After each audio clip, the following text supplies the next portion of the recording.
জলগাঁও নামের গ্রামে লোকেরা ছোটখাটো কাজ করে জীবন যাপন করে। জলগাঁওটা খুব সুন্দর, সমুদ্রের তটে থাকা গ্রাম। কিন্তু গ্রামে একটা আজব সমস্যা। প্রত্যেক পূর্ণিমার রাতে একটা আজব সুর আসে। আওয়াজ শুনে লোকেরা কিছু না জেনেই গভীর নিদ্রায় চলে যায়। কোথা থেকে কারোর আওয়াজ শোনা যায়, সোনা আয় আয় সোনা, এসো বাবা, আসো সোনা, এসো এসো বাবা, এসো এসো এসো সোনা। ওই আওয়াজটা শুনে গ্রামে যে বাচ্চাগুলো হামাগুড়ি দিচ্ছে, কোনো না কোনো বাচ্চা আকর্ষিত হয়ে হামাগুড়ি দিয়ে চলে যায়। এইভাবে প্রত্যেক পূর্ণিমায় একটা করে বাচ্চা উধাও হয়ে যায়। এইভাবে নিখোঁজ বাচ্চাদের যে কি হয় কেউই জানে না। গ্রামে কিংবা আশেপাশের জঙ্গলে অনেক খোঁজার পরও নিখোঁজ হওয়া বাচ্চাদের মধ্যে একটাকেও পাওয়া যায়নি।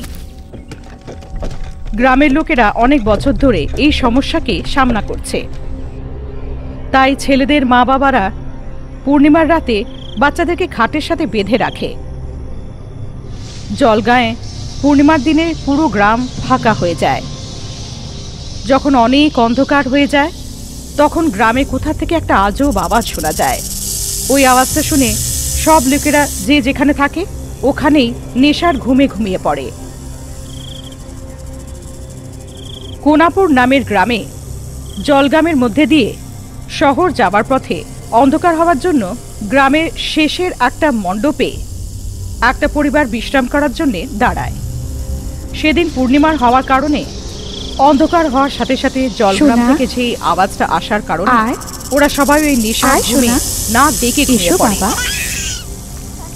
ওদের মধ্যে থেকে একটা বাচ্চা আওয়াজ শুনে হামাগুড়ি দিয়ে ওই দিকে চলে যাচ্ছিল।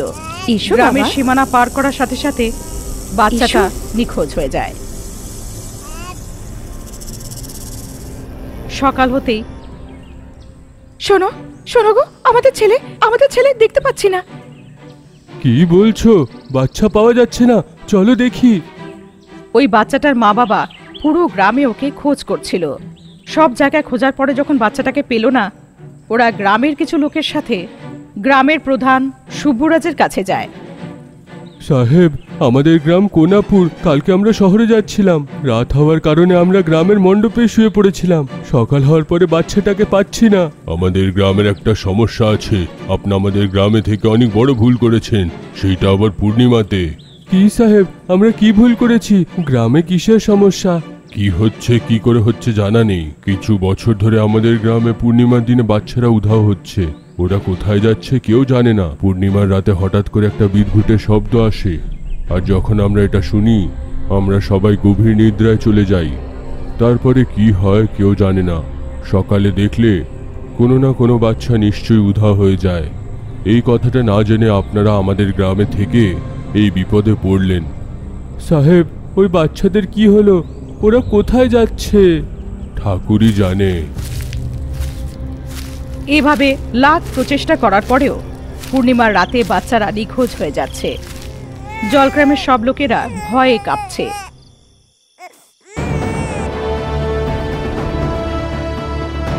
এক পূর্ণিমার রাতে লোকে জলগ্রামের উপর দিয়ে উড়ে যাচ্ছিল।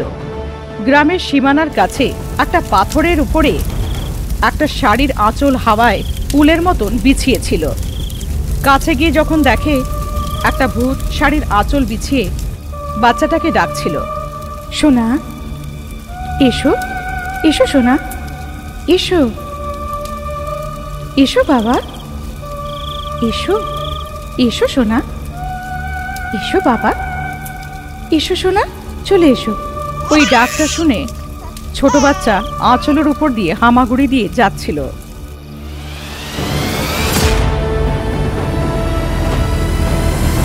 যখন লোকি বাচ্চাটাকে বাঁচানোর জন্য পাথরের টিলার উপরে লাফায়,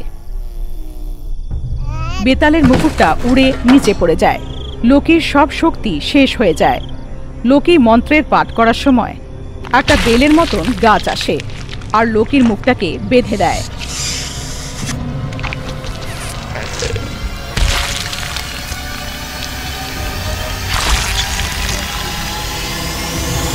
লোকি যে নিজের শক্তিটাকে হারিয়ে ফেলেছে, ওই পাথরের কিলায় ভূত তাকে ধরে ফেলে। পাথরের কিলার ভেতরে বাচ্চারা কাঁচের বোতলে বন্দী হয়ে আছে। কিছু বাচ্চারা ভয়াবহ রূপে ভূতের মতো বন্দী হয়ে থাকা লোকি ওই বাচ্চাগুলোকে দেখে, এরা তার মানে সেই ছোট বাচ্চারা যাদেরকে এই ভূত বন্দি করেছে। এই ভূতটা কে? শুধু ছোট বাচ্চাদেরকে কেন বন্দি করছে? কি করে বাঁচাবো? আমি বেতাল শক্তি সব হারিয়েছি। এখন আমি কি করি বাঁচাই এদের?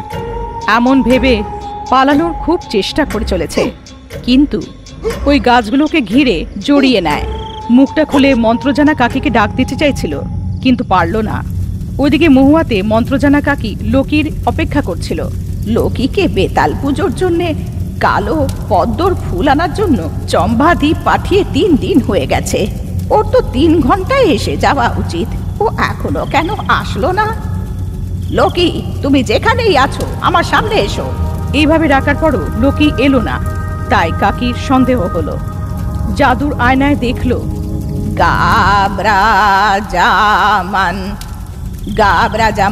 জো,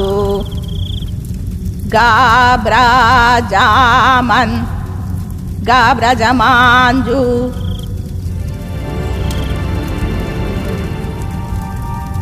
জাদু আয়নায় দেখে কাকি বুঝে গেল লোকিকে বন্দি বানানো হয়েছে। লোকিকে খুঁজতে খুঁজতে জলগাঁও গেল। জলগ্রামে গ্রাম প্রধানের সামনে লোকেদের সঙ্গে দেখা করে, তোমাদের গ্রামে হচ্ছেটা কি? কাকি, কিছু বছর ধরে পূর্ণিমার রাতে একটা বাচ্চা উধাও হয়ে যায়। এইভাবে গ্রাম প্রধান ওর গ্রামে হয়ে থাকা লোকেদের সাথে কষ্টর কথা জানায়। এত কিছু হলো, আমার সাথে দেখা করলে না কেন? কাকি, আমরা অনেক তান্ত্রিককে ডেকে এই জিনিসের ব্যাপারে জানার চেষ্টা করলাম কি হচ্ছে, কিন্তু কেউ বুঝতে পারলো না কি হচ্ছে। আমাদের দুর্ভাগ্য ভেবে আমরা বেঁচে আছি। এতদিনের ব্যাপার আলাদা, এখনকার ব্যাপার আলাদা।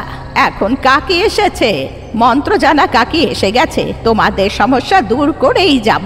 যদি আমাদের গ্রামের সমস্যা ঠিক হয়ে যায় তাহলে আমরা আপনার ঋণী থাকবো। হ্যাঁ, আমি যখন এই গ্রামে আসছিলাম, গ্রামের সীমানার বাইরে ঘাটির থেকে আগুনের ললাট আসছিল। ওটা কি?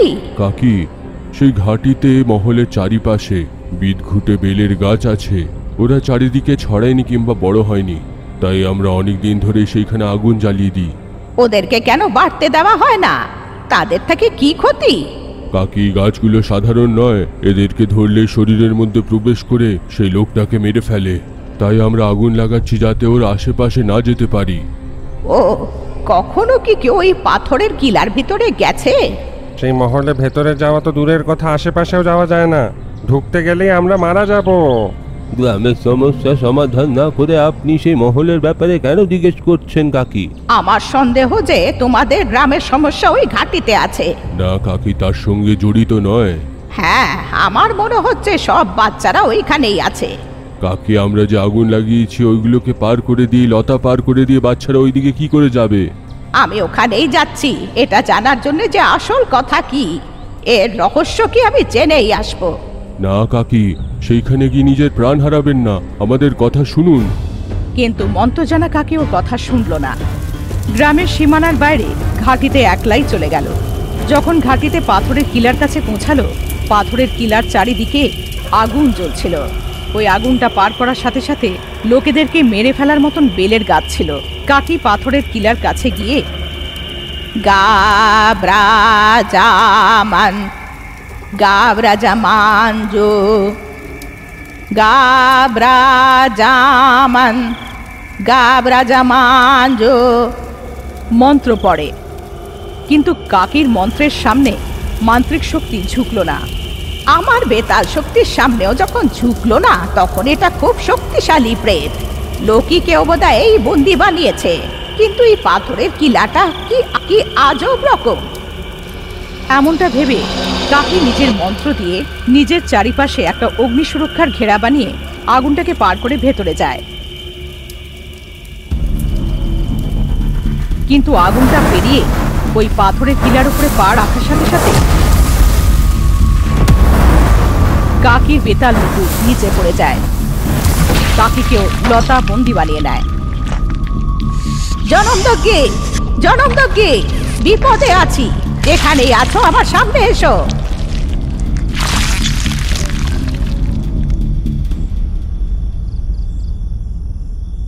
কাকির বেতাল মুকুটটাও মাটিতে পড়ে যায়, শক্তি চলে যায়।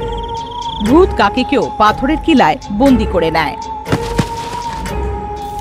কাকির চিৎকার শুনে জনমদগ্গি ঘাটির কাছে এসে অগ্নি রক্ষার তন্ত্র দিয়ে আগুনের তাপটা পার করে পাথরের কিলার ভেতরে যায়। কিন্তু যেমনভাবে কাকিকে বন্দি করেছিল সেইভাবে ভূত জনমদগ্গিকেও বন্দি করে নেয়। নাটা ভূত, আমরা সবাই বিপদে আছি, এসে বাঁচাও। তুমি যেইখানেও আছো আমাদের কাছে এসো, এই মহলে পা না রেখে এসো। যখন জনমদগ্গি জোরে আওয়াজ লাগায়, কবরে তামার শিকাগুলো খেতে থাকা ওই চিৎকারটা শুনে নাটা ভূত তখনই বাইরে আসে। হাওয়া চিরে উড়ে এসে পাথরের কিলার উপরে হাওয়ায় ভাসতে ভাসতে, পড়তে মেরতে জামাতকিন আমাকে কেন ডেকেছে? যদি ডেকেছে তার মানে অনেক বড় বিপদ এসেছে। এইখানে দেখে তো আমার কিছু একটা ভুল মনে হচ্ছে, ভেতরে গিয়ে দেখি। নাটা ভূত পাথরের কিলার উপরে পাটা না রেখে আগুনের ললাটগুলো পেরিয়ে ভেতরে প্রবেশ করে পাথরের কিলার উপরে পা না রাখার কারণে লতাগুলো নাটা ভূতকে বন্দি বানাতে পারল না। যখন কি বন্দি বানা লোকের মধ্যে থেকে নাটা ভূত লোকিকে যখন মুক্ত করছিল, লোকি মাটিতে পা রাখবে না, সাবধান, নিজের বেতাল মুকুটটা নিয়ে নেওয়ার চলো।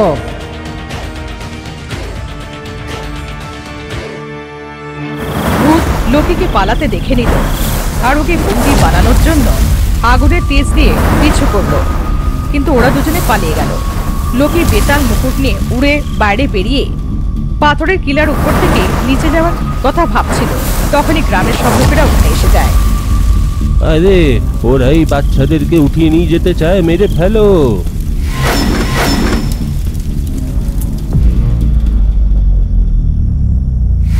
সব গ্রামের লোকেরা ওদের উপরে তীর আর কামান ফেলে। দাঁড়াও, আমরা তোমাকে বাঁচাতে এসেছি। ভেতরে জামাতগিন আর কাকি বন্দি আছে। আপনাদের গ্রাম থেকে নিখোঁজ হয়ে যাওয়া বাচ্চাদেরকে এই মহলে একটা ভূত বন্দি করে রাখছে, দয়া করে বিশ্বাস করুন। দাঁড়াও, আক্রমণ করো না। যখন ওরা এরম বলল তখন সব লোকেরা ওদের উপরে হাতিয়ার ফেলা বন্ধ করে দিল। লোকে আর নাটাভূত হাওয়ায় ভাসছিল। লোকে হাওয়ায় তন্ত্র করে, গাবরা জামা, গাবরা জামাঞ্জো, গাবরা জামা। এমন মন্ত্র পড়ার পরে পাথরের কিলাতে ভূত বন্দি হয়ে গেল।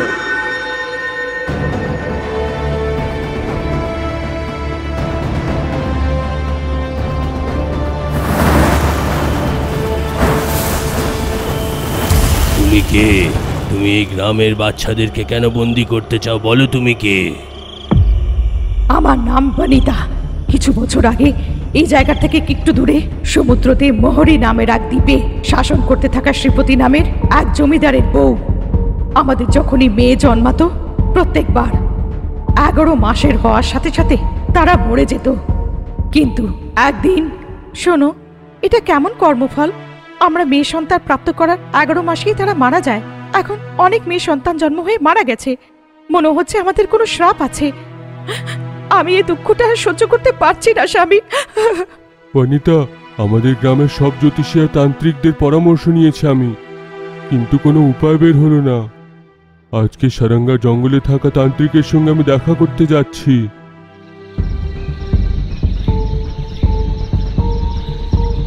এমন বলে ও চলে গেল। আর সারঙ্গা জঙ্গলে পৌঁছে, মন্ত্রিকা, আমরা যে বাচ্চা মেয়েকে জন্ম দিই 11 মাসে সেইটা মরে যায়। এখন অবধি 6টা বাচ্চা জন্ম নিয়ে মারা গেছে। আমার মেয়ে পছন্দ স্বামী, কিন্তু তবু ওরা মরছে কেন? রাজা, আপনাদের বংশকে হিজড়ের অভিশাপ আছে, যেই কারণে মেয়ে জন্ম হলে ওদের ছেলে দৃষ্টি পড়াতে ওরা মরে যায়। তাই আপনাদের বংশে কোনো মেয়ে নেই। স্বামী, এই অভিশাপের জন্য কি বাচ্চা মেয়েদের বলি দিতে হবে? হ্যাঁ, ওদের অভিশাপ থেকে মুক্ত করার একমাত্র রাস্তা আছে। সেইটা কি স্বামী? জন্ম নিয়ে থাকা কন্যাকে তৃতীয় লোকের থেকে লুকিয়ে রাখতে হবে। বাচ্চাকে পুরুষের দৃষ্টি থেকে লুকিয়ে অন্য কোথাও লুকিয়ে রাখতে হবে। এটাই একমাত্র উপায়। তান্ত্রিক যেটা বলেছিল, আমাকে আর আমার জন্মে থাকা বাচ্চাকে ওই জঙ্গলের ঘাটে তার পাথরের কিলা বানিয়ে তার মধ্যে রেখে দিল। আমার আগের থেকে একটা পুত্র সন্তানও ছিল। আমাদের ছেলেটাকে নিয়ে প্রত্যেক পূর্ণিমায় জমিদার এখানে আসতো। একদিন স্বামী, কেউ যদি এই জায়গাটার বিষয়ে জানতে পারে, আমি একলা থাকি, আমাকে যদি কিছু করে, আমরা তো লোকেদের দেখাশোনা করার জন্য রাখতে পারবো না। ভুল করে যদি আমার বাচ্চাটাকে দেখে নেয়, নড়ের নজর লেগে যাবে। এইটাই ঠিক, আমি তান্ত্রিকের সঙ্গে দেখা করে সমাধান জিজ্ঞেস করি। আমার স্বামী তান্ত্রিকের কাছে গিয়ে, তান্ত্রিক, কোনো উপায় বলুন যাতে মহলের আশেপাশে কেউ না আসে। চলো এখানে যাই। দিগ্বন্ধন ধুম ধুম নির্জীবম নাম নাম মানব পশি পক্ষী বন্দনম দিগ্বন্ধন ধুম ধুম। এই মন্ত্র দিগবন্ধন দিয়ে যারা এই মহলের মধ্যে পা দেবে, এই নাও, এইটা নিয়ে নাও। এটা হলো জাদু গাছের নাম, কারকাটাকের বেল। এইটা মরে না, এইটা মহলের চারিপাশে রক্ষার জন্য লাগিয়ে দিন। যদি কেউ আসে, গাছ বন্দি করে তাদের মেরে ফেলবে। এইভাবে এই পাথরের কিলাটাকে মন্ত্র দিগ্বন্ধন করে মায়াবী গাছপালা দিয়ে নাকাবন্দি করবে। প্রত্যেক পূর্ণিমায় আমার স্বামী আমার ছেলেকে নিয়ে এখানে আসতো, আমি ওর সাথে প্রাণ ভরে খেলে নিতাম। একদিন মহরী দ্বীপে একটা বড় ভূমিকম্প হলো, পুরো দ্বীপটা সমুদ্রে ডুবে নিচে চলে গেল। আমার স্বামী আর আমার ছেলে সবাই মরে গেল। ওদের অপেক্ষা করতে করতে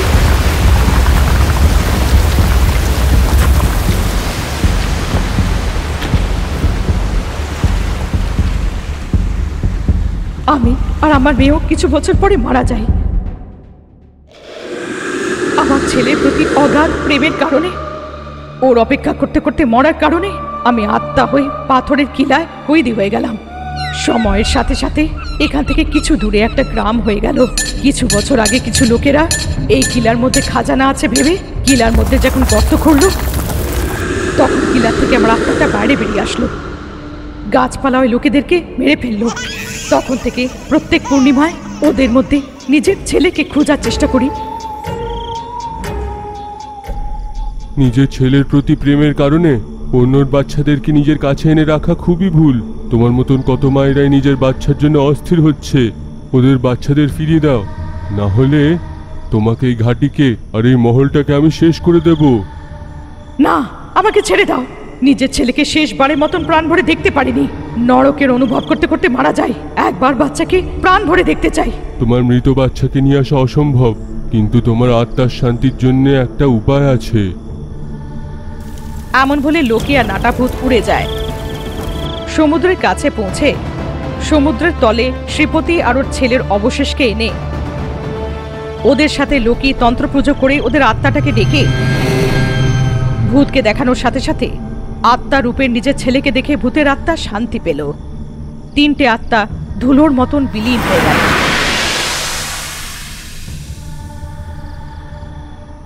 লোকে আর নাটাভূত জনমদগ্নি আর মন্ত্র কাকিকে পাথরের কিলা থেকে মুক্ত করিয়ে দেয়।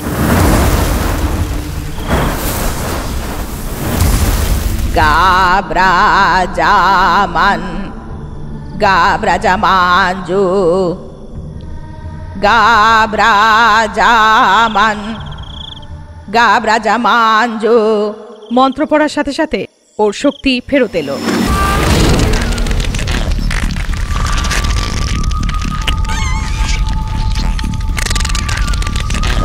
মায়াবী গাছটাকে স্পর্শ করে দেয়। 4 জনে মিলে পাথরের কিলায় থাকা